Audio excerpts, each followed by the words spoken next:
I'm Brian Selman from the TTU Study Abroad office. I'm a study abroad advisor here. And my name is Rachel Massey. I'm the acting director for Study Abroad here at Texas Tech. And we're here today to give you an overview of Study Abroad, both as a field, the results, but also our process here at TTU. And yeah, should we get started? Yeah, let's get started. Let's do it. Throughout the course of our presentation, please feel welcome to enter your questions into the chat box.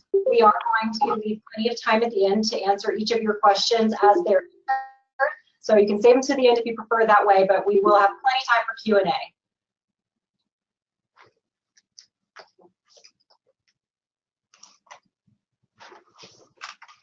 Right. So you want to start? Okay. All right. So first, we just want to introduce the Study Abroad team here at Texas Tech. We're a small but mighty staff of 6. We have myself along with Whitney Longnecker, who manages all of our short-term faculty-led programs, which we're going to explain in more depth later in the presentation. Mrs. Donna Wright, she is our in-house veteran. She's been here for over 10 years, and she is the coordinator for our Texas Tech Center in Sevilla. For many of you, you already knew that Texas Tech has a campus in Spain, and we are happy to announce that Texas Tech now also has a campus in Costa Rica, which we'll be breaking ground on and hopefully beginning classes in the fall of 2018. Ms. Bethany Kowitsky, she is one of our study abroad advisors, just like Brian, and Catherine Anderson is the newest addition to our team, also a study abroad advisor.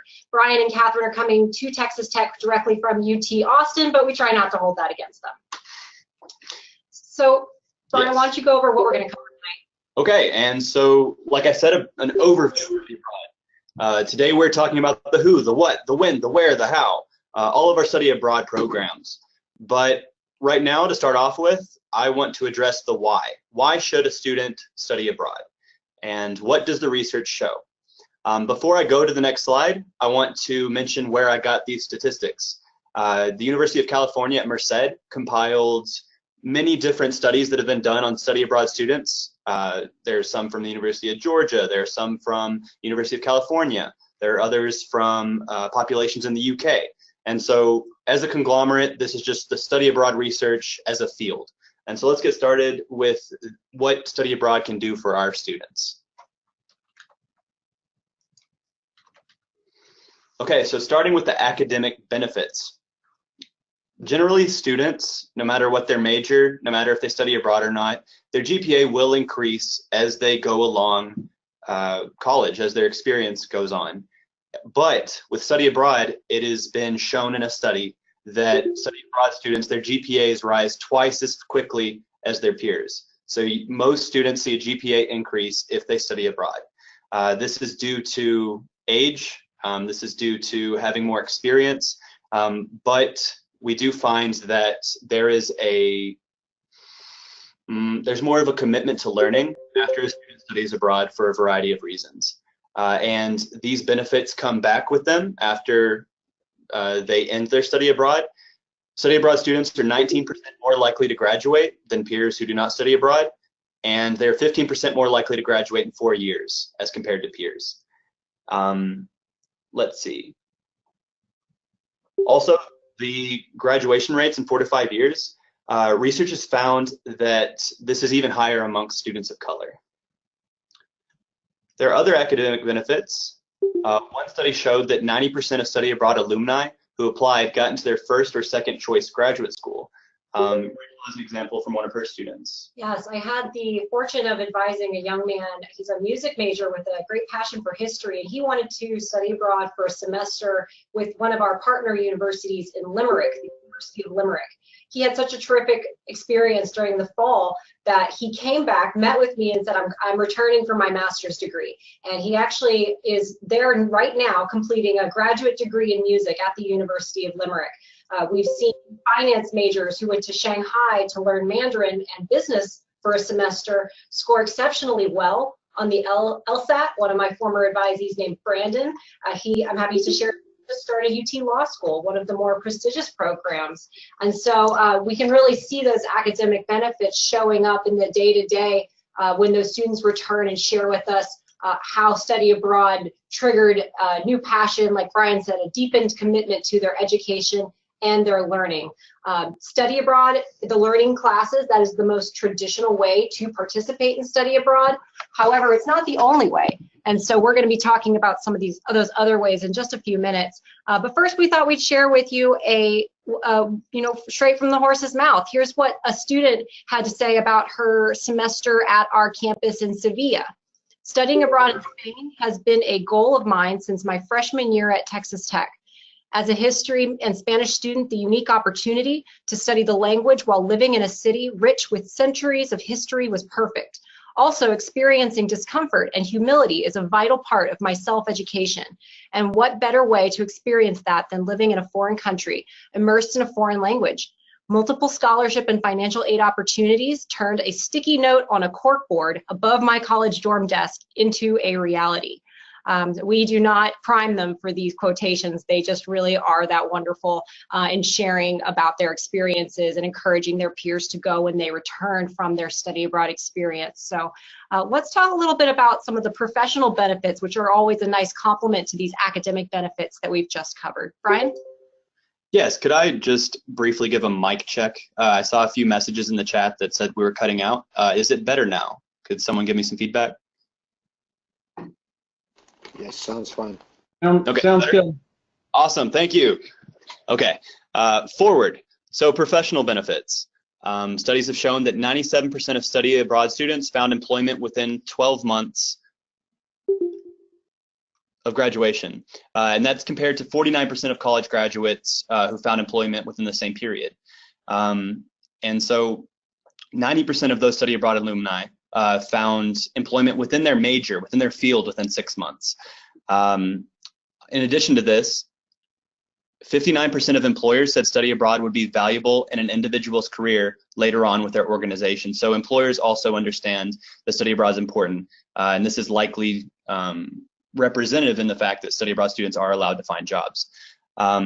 And then for some self-reflective statistics, 70% of study abroad alumni claimed that because of study abroad, they were more satisfied with their jobs. So they're not only finding employment, they're finding employment that they're satisfied with. And 34% of study abroad alumni claim that study abroad helps them choose their career field. So they were able to think about why they chose their majors, why they chose their fields, and where the future was for them when they got abroad. Once they got away from the headaches of the day-to-day, all the friends and parents here, once they were able to do some reflection, they were able to find a job that satisfied them in their field. And 84% of study abroad alumni felt their studies abroad helped them build valuable skills for the job market. We'll get into what sorts of skills under personal benefits. So we like to talk, I see the question, I'm going to hold that for the end because we will get into that. So thank you for your question, Amy. Where is the best country for engineering and physics major? We'll definitely address that at the end. I've taken a note of it here. But this idea of suitcase to briefcase, if you will. Let's talk a little bit about the return on investment. I want to give you some specific examples, and my first one is actually with regard to an engineering major. We've got a wonderful, wonderful program that is during the summertime, and it's in partnership with Ulster University in Northern Ireland. And one of my former advisees, Michael, he went abroad.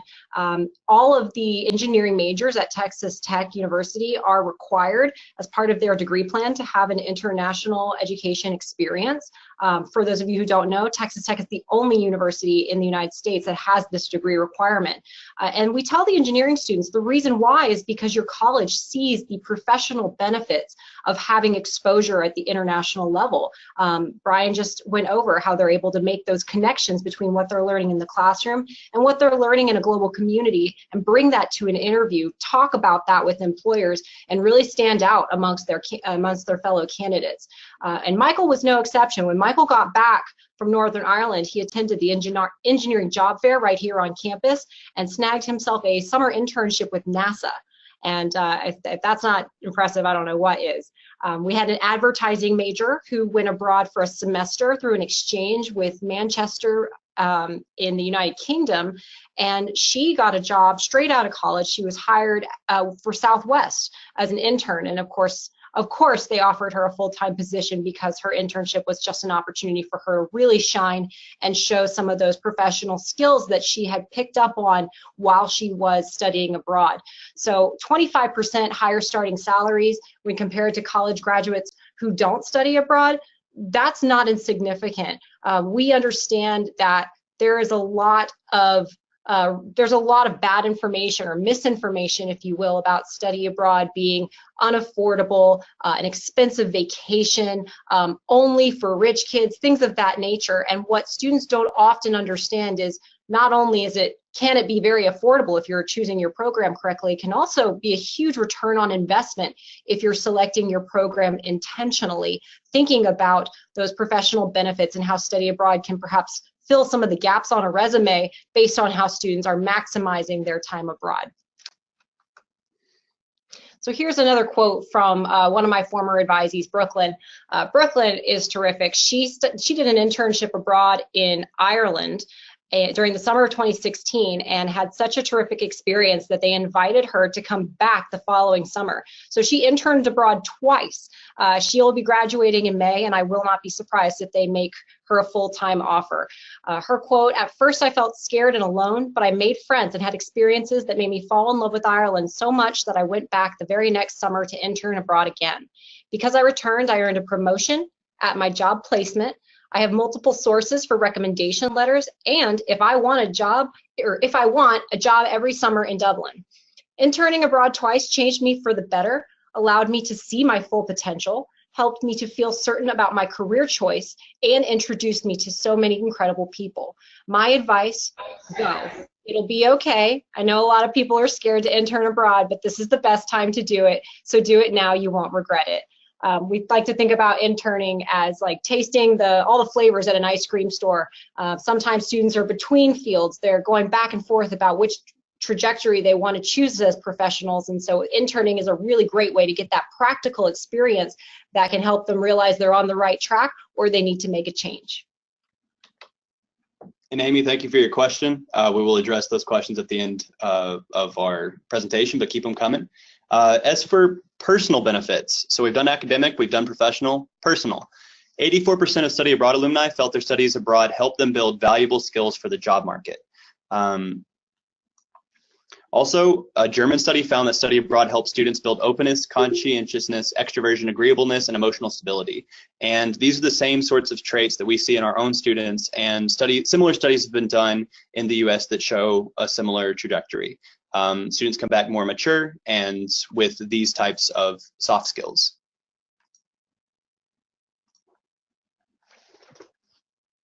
Oh, also, so the alumni see this in themselves. 97% of study abroad alumni attributed their experience to increased maturity, and 96% of study abroad alumni claimed an increase in self-confidence.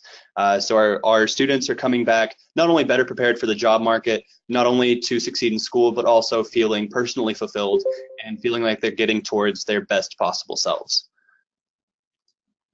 And here's another student example. This is Raul Perez. He studied in Japan in spring 2016. He said, "Studying abroad opened my eyes to how differently other countries see race. It seems no matter where we go, people are first judged by appearance. It was a great learning experience, and I realized I'm not just Mexican, Spanish, and Native American, I'm also American. I gained a lot more than credit for classes, and I wouldn't have accomplished all that I have if I'd never studied abroad." Recently in an NPR interview, a retired military officer said, "I was often told if I was going into an area, you are the United States ambassador to this country at this moment. Act in that manner. Be sure that what you do furthers the interest of the United States, not just now, but in the future." And I think this same idea of all of our students being unofficial US ambassadors carries true. I definitely remind my students that you are representing your country when you go abroad.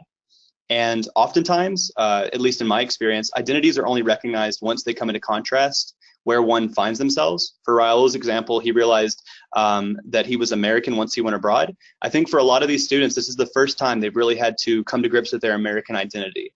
And they come back with a better understanding of not only who others are and the culture that they were in, but also of themselves and of their own country. And I think that's a sticking point that a lot of people don't think about when they think of study abroad. Now, we've gone through the why. Now to go through the what, where, who, and so forth. Let's go over the TTU study abroad process and what it looks like. So first of all, who can study abroad? The student needs to be 18 years old. They need to have been in Lubbock at TTU for 2 semesters, or not only Lubbock, but in the TTU system for 2 semesters. They need to have at least a 2.5 GPA, and this is a 2.75 for our business students. And they also need to be in good disciplinary standing with TTU. These are the only requirements to study abroad. While some programs have different GPA requirements, this is the base standard. All students must have at least a 2.5. And also, we do say that you must have completed 2 semesters on campus before you're permitted to study abroad. However, if your student is thinking about transferring into Texas Tech, we want to recognize that they are only required to have 1 semester here on campus. And so then we can get them abroad that much faster, which is also a really good way for transfer students to connect with fellow transfer students on programs abroad, because we all know that a lot of bonding can come from traveling internationally. And so thank you, Brian, for reviewing the eligibility criteria. Let's talk about what types of programs are available and to which majors. Okay, so we have 4 types of study abroad programs here at Texas Tech. A student can learn abroad, or they go abroad and take classes, bring them back, put them on their transcript, help them graduate. But there are also other options like internships we mentioned earlier. A student can also research abroad. So they can work in a lab or they can work with a professor. There are research opportunities out there for our students. And lastly is serve abroad. A student can go abroad and complete a service project in a community. And these are the 4 options for study abroad here at Texas Tech. And what majors can study abroad? Well, we like to say that architecture through zoology, all of our Texas Tech Red Raiders can study abroad. It's all a matter of finding timing and getting in here and figuring out which program fits your degree plan. And with that in mind, I should mention that students don't have to take classes within their major. Students can take classes in their core, in their minor, or fulfill their language. There are a lot of options for Texas Tech students, and we'll talk about timing in just a minute. Okay, so now we're going to go over each one of our types of programs. So learn, research, intern, serve. Let's start with learn. So if a student learns abroad, there are 3 options for them. They can go on what is called a faculty-led program. This is where a TTU professor teaches a TTU course just in a foreign environment. And so your student would be learning with TTU students, and the course simply shows up on their transcript as if they were here in Lubbock. And this is for students who maybe they had a professor they really enjoyed. Maybe they want the comfort of knowing that they have a safety bubble around them of their tech students and tech professor. Or maybe they simply want to pay TTU tuition, because these programs pay TTU tuition. So these are usually short-term programs, often in the summer, and they can be from, I think our shortest is around a week and a half, 2 weeks, so something like, and then the longest probably around 8 weeks. Okay, so yeah, short-term programs. Our second option is our TTU Center in Sevilla. We mentioned it earlier. Tech has a campus in Sevilla, and it is staffed with TTU professors teaching TTU students TTU classes, and just like a faculty-led, students are paying TTU tuition to go there. And this makes a very affordable option. The difference going there is that there is required medical insurance and there is the airfare. There are also some personal expenses, but generally this is a very affordable option for our students, especially if they want to fulfill a foreign language requirement or complete a Spanish minor or make a lot of progress for their Spanish major. There's the Spanish option, there's also the engineering option. So there are many engineering classes taught there as well. And lastly, our last option is learn at a partner university. So there are 2 types. This may be complicated, but we have partners and we have agreements with these partners. Now there's the direct enrollment program. This is where a TTU student would pay their tuition to a foreign university to study there. And then we would work to transfer the credit back, find an equivalency here, and the credit would still show on the transcript that it'd be transfer credit. There's also the option of reciprocal exchange. This is where a student here in Lubbock pays TTU tuition to go, for example, to university in Tokyo. And then the student in Tokyo pays Tokyo tuition to come to Lubbock. Okay, so it's an even swap. This is also an affordable option, but Unlike the provider or direct enroll program, they won't have the same level of service, the same level of attention given to them by the foreign university. With the provider or direct enrollment program, the students often have staff there on the ground to help them set up housing, maybe where to find meals or where to find medical services.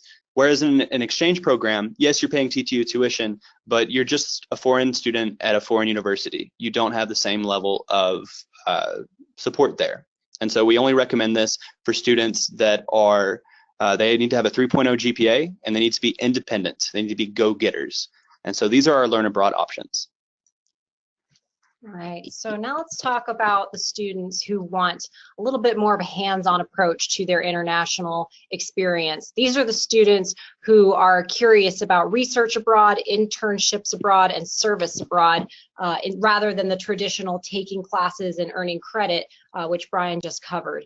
You know, these research abroad programs resonate strongly with both employers and graduate schools. Texas Tech has approved partnerships with some of the world's leading research-intensive institutions where international facilities and faculty mentors support study abroad students who wish to participate in or conduct their own innovative research across a variety of disciplines.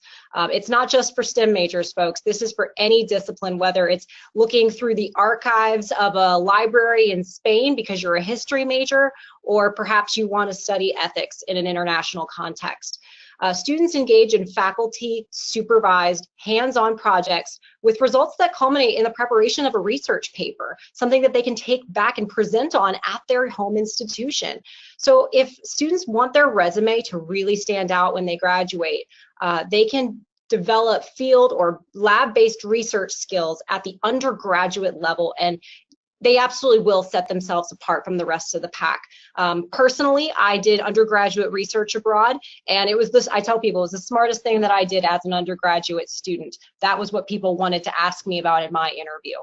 And I'd like to point out in this picture on the back row, second from the left, that's my student David. David did his research assignment with the University College Dublin in Ireland through one of those affiliated partners that Brian just mentioned, called Arcadia University. He's a computer science major and his research focused on robotics. So I'm pretty confident that David's gonna go far. Let's talk about internships next. By interning abroad, students place themselves on a path to personal and professional excellence, because in addition to test driving a potential career avenue through a customized internship placement overseas, our approved internship programs are designed to give students the best career development training and resources as they prepare for a meaningful and successful career.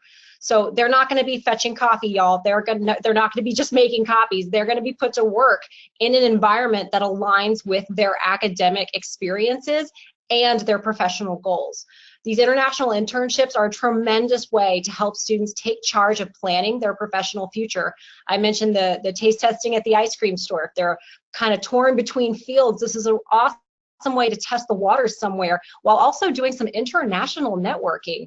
On the far left, in the navy blue shirt with the blonde hair, that's one of my former advisees, Corby. Corby completed his internship in New Zealand with API. It's another one of those providers. They're actually our premier internship provider. And Corby's an engineering major. He came back to Texas Tech and he went on to lead our student study abroad peer advisors organization. He became the president because he was so passionate about talking about and presenting on his internship abroad experience. He wanted to get all of his friends to go. You know, campus involvement is another high impact practice, just like study abroad. So our office does a lot to dedicate resources in supporting these students once they return, so that that enthusiasm they have and their desire to share back with their fellow students about what they did and accomplished while they were abroad, we channel that energy. And then lastly, I'd like to talk about service. This is my area of passion, so if you hear my voice start to talk a little bit faster, this stuff just gets me so excited. Service abroad, the mission of our approved service learning programs is to engage students, but not just the students, the educators and the grassroots organizations all around the world in these hands-on service projects that promote equitable relationships, social justice, and sustainable change, and a commitment to our shared humanity. These programs are purposefully combining credit-bearing academic coursework and the practice of ethical service abroad to give students a deeper, more meaningful study abroad experience. The goal of our service learning programs is really to aim at developing students' lifelong commitment to service and leadership, promoting an understanding of local issues, as well as recognition of the interrelatedness of communities and societies across the world. We know that many high school graduates are either required or involved in philanthropic activities, volunteering as part of their high school experience. And we encourage them to not only continue that practice when they get to college, but to take it to a whole nother level by engaging with an international community, because the challenges that they'll experience are so different. They really are humbled a lot of the times by going into these communities and recognizing that they're not there to help anybody. They're not there to teach anybody or do anything, because the real purpose of their experience is to serve as a cultural ambassador, to sit back and learn and be a guest in somebody's community rather than march into a community, point at the problems and tell people they don't know how to fix it. It's really wonderful to watch the students recognize how many variables go into solving a problem and learn with community members who've invited them to be students and to be vulnerable. So I strongly encourage you and your families to think about service abroad as a very non-traditional approach to studying abroad, especially if there are Peace Corps interests within your for your student or within the family. Peace Corps is the national organization that takes recent college graduates as well as folks from all different ages and backgrounds and sends them abroad for 24 months of service to do all types of projects across disciplines. Right now, we have a young lady who's a public relations student, and she is completing an entire semester of service abroad. The first part of her semester was in Thailand, and her second part of her semester was in Cambodia. And she's going to be earning 19 academic credits for that semester. Typically, students take between 12 and 15. She's getting 19 for this service learning program abroad. Okay, and so when should they go? As I mentioned, we can find a program that fits any major. However, it's a lot easier when students come in early. They're encouraged to begin planning during their first year. We really appreciate it when freshmen come into our office to plan a study abroad program for their sophomore year. And so earlier is better than later, simply because as a student progresses along their degree plan, the credits, the easy to find credits abroad start to fill up. And when a senior comes in, they only have, their advanced major classes remaining. It's seldom we can find a program that will allow them to progress and graduate on time. So it's really good to get the students in when they're early on in their program. And who to ask is the academic advisor. Often academic advisors know which programs are good for their majors, where their students have gone in the past. Or at the very least, they can recommend, oh, this summer seems good, you still haven't done your language, go ahead and go over to the study abroad office and talk to them. So if your student isn't sure when to go, ask your academic advisor and follow up with an email to the study abroad office. We are here to help. Now, where can students go? TTU offers programs in over 70 countries. I counted 2 days ago. We have 76. We have programs in 76 countries across 6 continents. And as I told Joyce, none of our students really want to go to Antarctica. We're Texans, and that's just not our thing. So we're very proud of the diversity of program options that students have with respect to geography. And we think that's important here at Texas Tech, because a lot of the times our students are braver than they give themselves credit. Western Europe, Australia, and New Zealand are traditionally the most popular sites for study abroad. However, we also know that it's a big world out there. And not all, but many K through 12 programs in the United States, they focus on Western civilization. They focus on ancient Rome, ancient Greece. And so everyone knows about the Colosseum in Italy. But how many people can point on a map to where Jakarta, Indonesia is located? How many people can tell you that they didn't have to look up Qatar when the World Cup was announced there. And so I think that these are really good things for students to consider. What might it be like to really stretch outside of your comfort zone and go somewhere that you know nothing about, as opposed to going to Paris to take a selfie in front of the Eiffel Tower. The world has plenty of selfies in front of the Eiffel Tower. And our students who go to countries in Latin America, East Asia, South Africa, they are the ones who typically come back with richer experiences, better stories, and better selfies. And so we tell our students, you know, go, this is your chance to go as far as you can in a relatively risk-free way, because you do have the Office of Study Abroad and Texas Tech University right behind you every step of the way.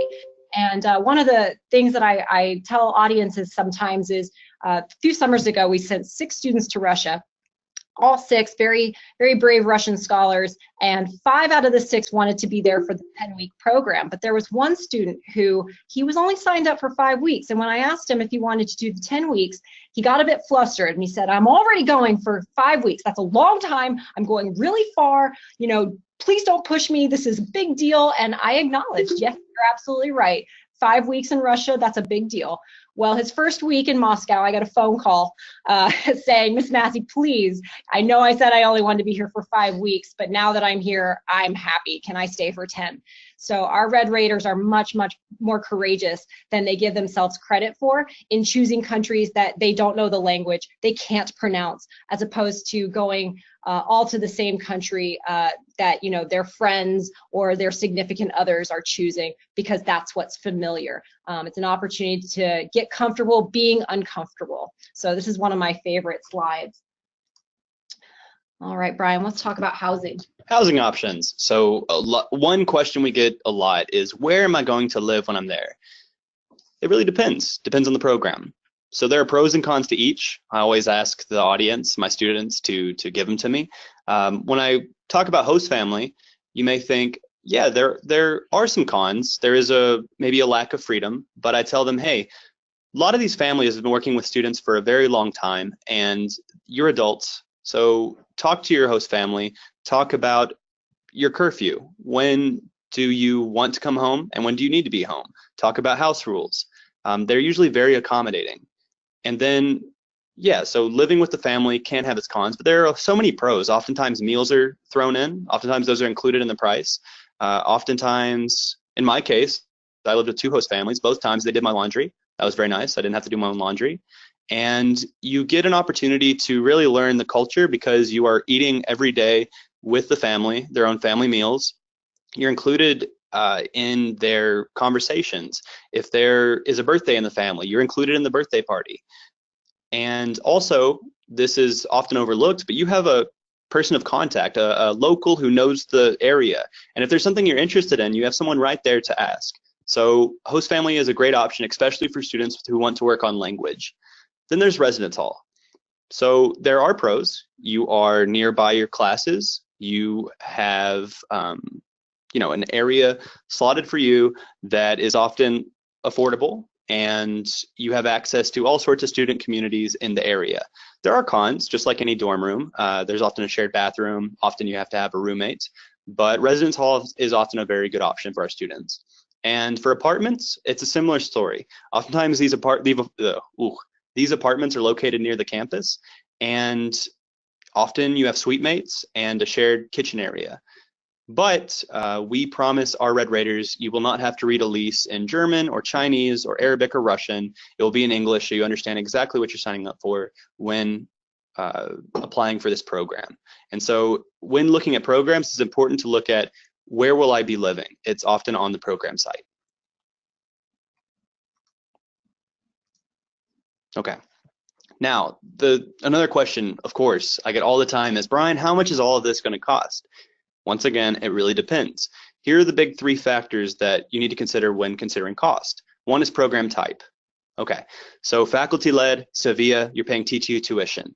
If you're not paying TTU tuition, the tuition could be higher or lower. It really depends on where you go, depends on the program.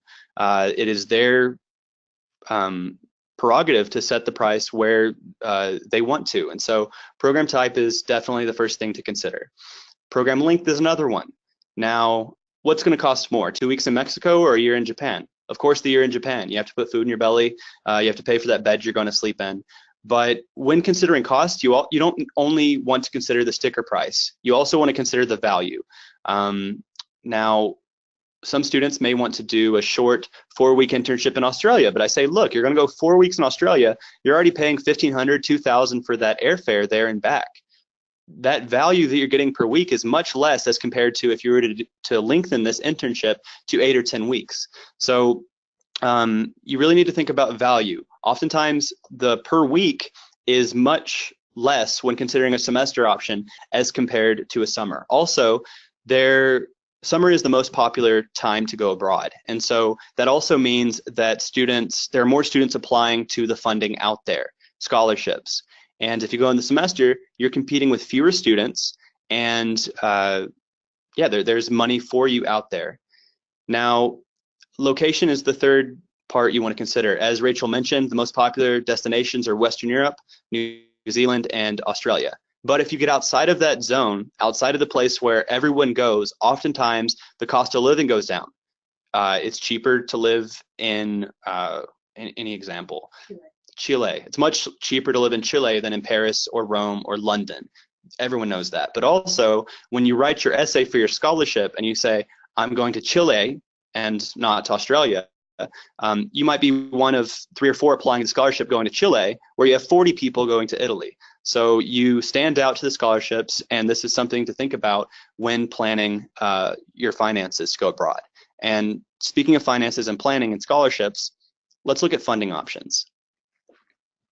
All right, so many folks are curious whether or not financial aid is applicable to study abroad. And the answer a lot of the times is yes.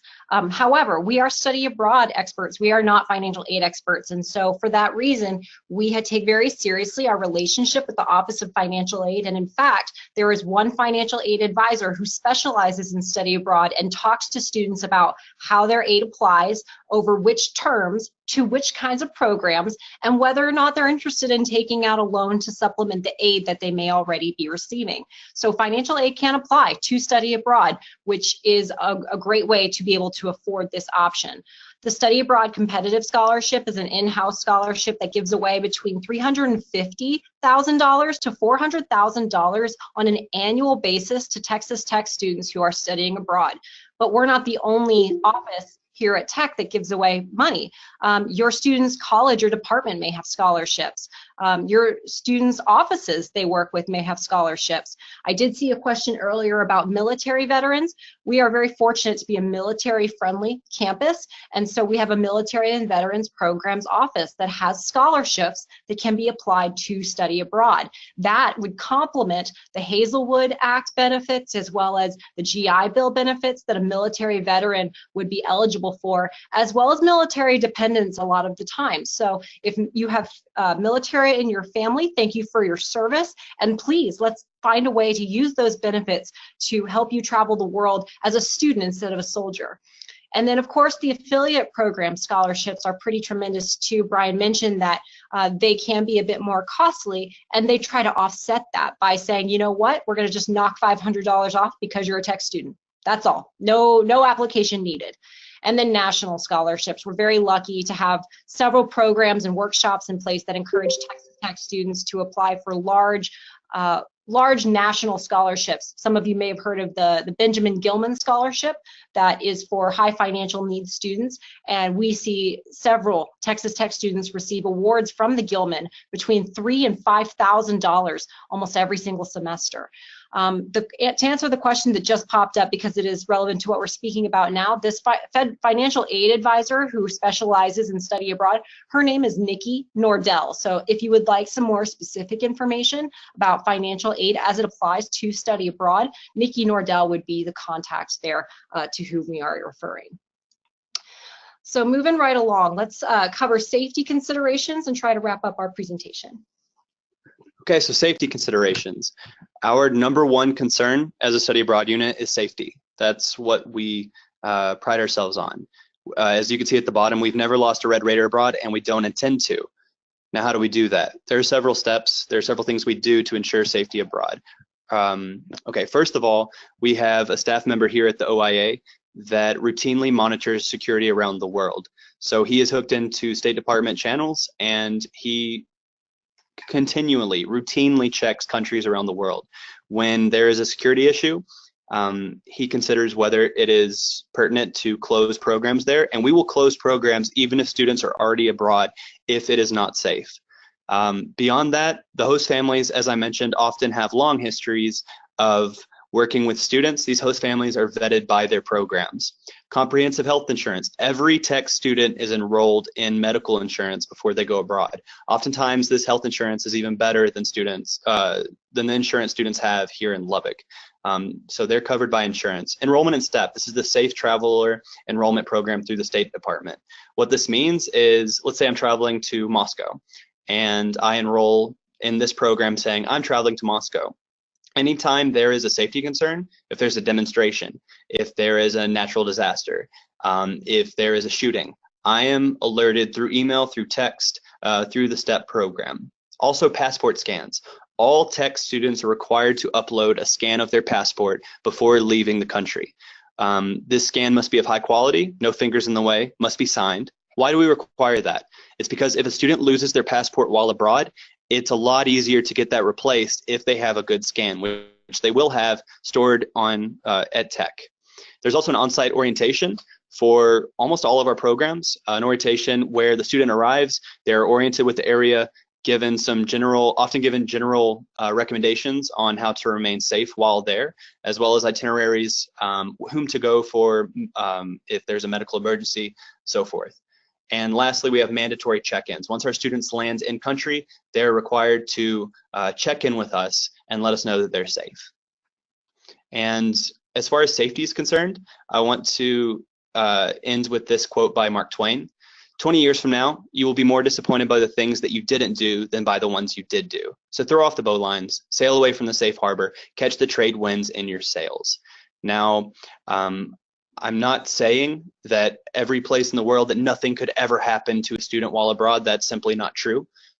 But nowhere in the world is safe, and so I do think it's so important, with all the benefits of associated with study abroad, that students and parents allow their students to study abroad, because if not, you're simply missing out on a wonderful resource that could really benefit your student. And speaking of benefiting students, these benefits, these developments, they're long-term.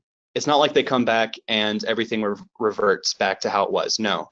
And so to give an example, we would normally have a tech student here to speak about themselves and their story and their study abroad, but with the holiday still ending, with students not in Lubbock, we decided that it might be best for me to give my story as a recently graduated student. I'm currently 24, and so when I was 19 years old at the University of Texas at Austin, I studied abroad. And so how does that study abroad experience play into my present and my future? Okay, so this is general overview for the story. Here's me at 18. I lived in a town called Burkeville, Texas, town of 400. We're all the way east in Texas, right on the border of Louisiana. And it's a long story, but I felt it vital that I get as far away from home as fast as possible. I really wanted a career in international relations. And so I applied and confirmed my acceptance to UT Austin, where they offered international relations. And when asked what I wanted to do with my future, I simply told my grandparents the following. I'm going to become a foreign service officer. I plan to spend my career serving my country in various US political posts around the world. I've been accepted into UT Austin, where I will study either Russian language or international relations, whichever makes more sense once I get there. East Texas simply didn't have anything for me. The most I could do in East Texas would be to teach high school. There just weren't enough opportunities. And so I needed to go out and get my education. And then beyond that, I wanted an international career. I wanted stories to tell my kids and my grandkids once I got older. And I felt that I couldn't do that in East Texas. And so my sights were on Russia. It simply called to me. Like a lot of my students now, I didn't have concrete reasons, as I just felt a calling to go there. I felt that it was a completely different world opened up to me.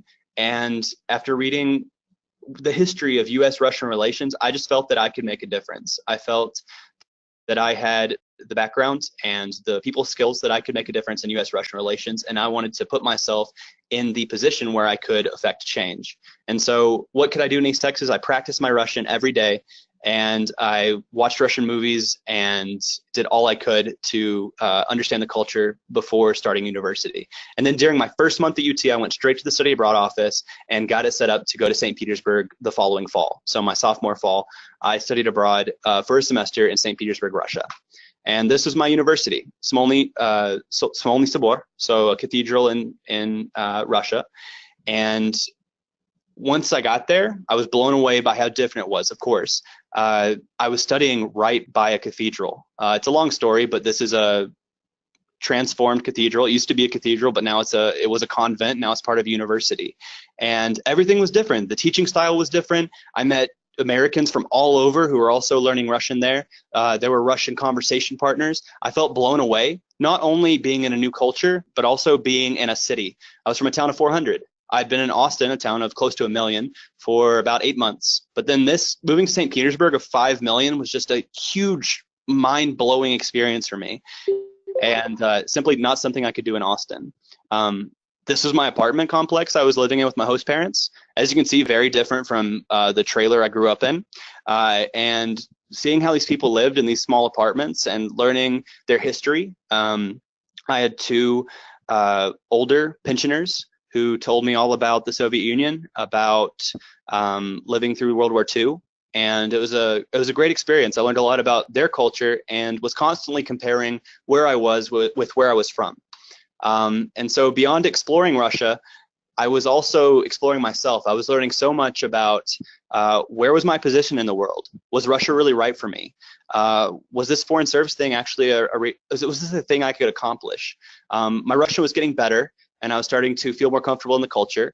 But there were all sorts of experiences that I had never had before. I traveled across the country during a travel week. I met all sorts of people who made fun of some of my mannerisms. I still hadn't shucked my East Texan accent yet. And yeah, I learned a lot about not only Russia and Russian culture, but also about myself. And at the end of my program, we were asked to make a review on a site about our program. And so this was actually, I think I typed this the day before I left Russia. I titled it Perseverance, and I said, the question was, what did you gain or learn from your experience abroad? Was it worthwhile? And at 19, I said, I learned who I was as a person and what I can overcome. I learned what kinds of people make real friends and what kinds of people are worth my time. I learned how to cope with things I cannot control and how to hunker down and get through unpleasant times. I learned to find joy in the little things of life, and I learned to be self-reliant. I learned what it means to be an American, and overall, I learned that the greatest joys in life are found in those around you. Now, back in Austin, I tried to be involved. I was in Slavic Club, but I was definitely more cloistered than I wanted to be. And study abroad forced me to get out of the apartment, to meet people that I would have never met in the past, to put myself in uncomfortable situations and adapt and grow from that. And I attribute a lot of who I am today to my study abroad experience. But really, the real change came in my opinion, was when I came home, sat on my dock in East Texas, met with some friends, started to get back and feel that reverse culture shock. Start to realize, you get abroad, you daydream about how it was back where you're from. You maybe have a bit of nostalgia. But when you get back, you're forced to come to terms with where you're from. And I realized, yeah, that wasn't so bad. I really enjoyed my time abroad. I want to go back. And so a year later, I signed up to be an English teacher. I was hired by Language Link Russia, and I taught English for a year in Russia while I was applying to master's programs for Russian studies. It was a great experience.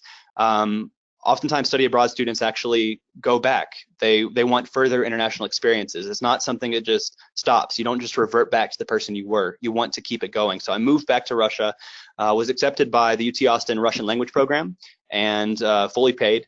And yeah, from a 19-year-old who studied abroad, I then taught English, and I now have my master's, and I was accepted to a Department of State study abroad program in my master's degree. I studied for free for an entire summer with the Critical Language Scholarship Program. And yeah, now I'm a study abroad advisor. I'm building experience to one day use in the Foreign Service. right now, the hiring process for diplomats going to Russia is not as simple as it always has been.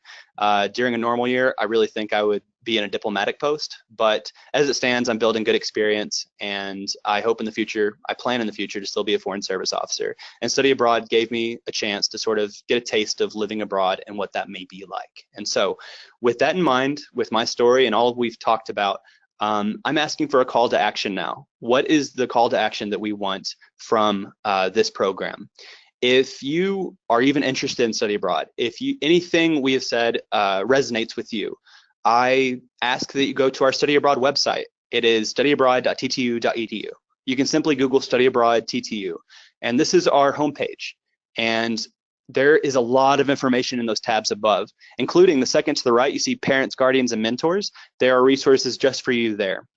But with so much information, it can be easy to get lost in everything. And so if you want to know the steps to study abroad, how to get your student to study abroad, where to find the information on the different programs, simply hit that big red button on the homepage. It says start here.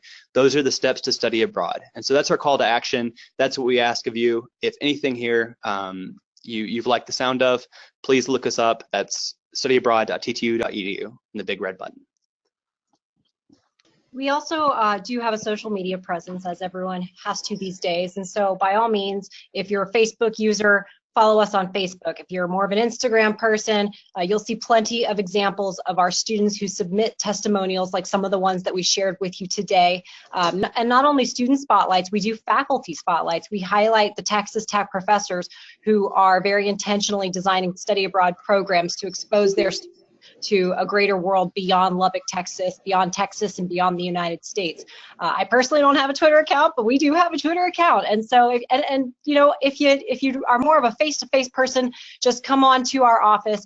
We are right on campus, so come on, road trip out to Lubbock. We'd be happy to answer your questions, which we are going to try to address now. I'm going to kind of bounce around in terms of the order that we look at questions, and Brian's going to help me make sure that I get all of them. Brian, why don't we go ahead and switch to our video camera, and we will try to address your questions. Let us know if we lose volume. But I want to first address this important question of how we respond to international crisis. You know, especially with the increase in terror attacks abroad, I think this is a really important conversation that we need to be having, not only with our parents and families, but also with our students. And so we take it very seriously, our responsibility to promise students if there is any kind of terror attack. The question was, if there's a terror attack, do we bring students back as soon as possible, even if the return ticket is later? And the answer to that is, of course, at that point in time, safety is the priority. And so with that medical health insurance that Brian mentioned earlier, that actually covers not only evacuation, it covers accidents, injuries, repatriation, everything. It's the whole enchilada. And so this health insurance allows us to remove students from unsafe situations ASAP. In the event of a terror attack, when we do not believe that our students are in immediate danger, it's a contained incident. So for example, when Paris had the terror attack, I guess that was November of 2015, we did have a few students in Paris at the time. And so the students were all contacted. The first thing we do is get in touch with the students to confirm that they're safe. Those mandatory check-ins extend to security checks. And so the students make contact with our office and let us know that they are safe. And then we give them the option. Would you like to come home early, or do you feel comfortable finishing out the remainder of your program? And that really depends on the individual. At that time, the student who was in Paris decided to stay and finish up their program. That was completely her choice. We supported her choice. She's an individual, and we respect the choice that she wanted to make. Now, in the event that it was a larger, perhaps political situation where we felt our students were not safe staying, we wouldn't necessarily give them that option. We would be removing them from the situation right away. So I hope that answers that question about how we respond to terrorism abroad. Terrorism doesn't just happen abroad. We know that it happens at home as well. And so some of the incidents are unique and we need to address them on a case-by-case basis. And that's why we are constantly monitoring world affairs to ensure that we're having those conversations quickly and efficiently and looping in the president himself, the provost, and all of the leadership here at Texas Tech. I'm personally the one that takes the on-call in the middle of the night. So when Texas Tech police dispatchers get a phone call, it goes right to my cell phone. So we make sure that we're responding to students no matter what time it is, abroad or domestically. There was a couple questions, I think, about airfare. There's some programs that do encourage students to fly together as kind of a team builder, but a lot of the time students are very welcome to create their own itinerary. It's rather flexible as long as they are there in time for their on-site orientation. It doesn't necessarily have to be that they fly on the same flight as their peers. Let's see. There's a question about military veterans. I did respond about the Hazelwood Act and the GI Bill, that those benefits can apply to study abroad. I hope that's what you were asking, but if you would like to flesh out that question a bit more, I'd be happy to go back to that. You were asking, someone asked about specific employers abroad who will provide internships for Texas Tech students. I know that last summer we had an internship program with Hewlett-Packard in Costa Rica. So that's one example. But a lot of these placements are very much determined by what the students articulates as their goals for an international internship. I mentioned that API is the premier internship provider for Texas Tech. And so the way they work is a student will apply to API for an internship program, and then API will call the student. And they'll ask them questions and say, tell me what type of experiences you have, tell me what type of experiences you want. And then they will go out hunting for an internship placement that matches the conversation they had with the individual student and come back and say, how does this look? I showed a picture of my student Brooklyn who did the education internship in Dublin. The first time they came back to Brooklyn, they had an opportunity for her to teach adults, adult learners. And she said, you know, this is a terrific opportunity, but I really want, my long-term goal is to work in education with children, younger children at the middle school level. What else you got? And they went back and they hunted down an alternative placement, and they let her know that there would be a little bit more of a commute involved, all of 20 minutes. And she selected that, and that was the internship that she did the 2 summers in a row with one of the community centers that has educational programming for Irish children. So that's kind of how those placements work. It's not necessarily the big name companies where a student could potentially get lost and be asked to go out for coffee. We're sending our students to family-owned businesses, small businesses, medium-sized businesses, and the larger companies that can promise an intentionally designed and meaningful internship placement for our students. That's what we care about as much, if not much more, than the name of the company. Say, Rachel. Rachel, yes, hi. This is Joyce. We are just beyond 8 o'clock. I'm not going to cut you off from the questioning. For people, I just want to honor that we had said that this would be from 7 to 8. So there may be some people who need to leave. But we do want to just really thank everyone for being here. Again, I'm not going to cut off the questions. If you can stay on, I think that's just great. I do want to let everyone know, however, that the recording will stop now. We want to thank you and the TTU Parents Association for your interest in study abroad. We at the TTU Study Abroad office provide opportunities for Texas Tech students to have international learning experiences that are academically challenging, professionally relevant, and personally engaging. Thank you for allowing us to enhance the development of multicultural and global competencies, enormously valuable in an increasingly interconnected world.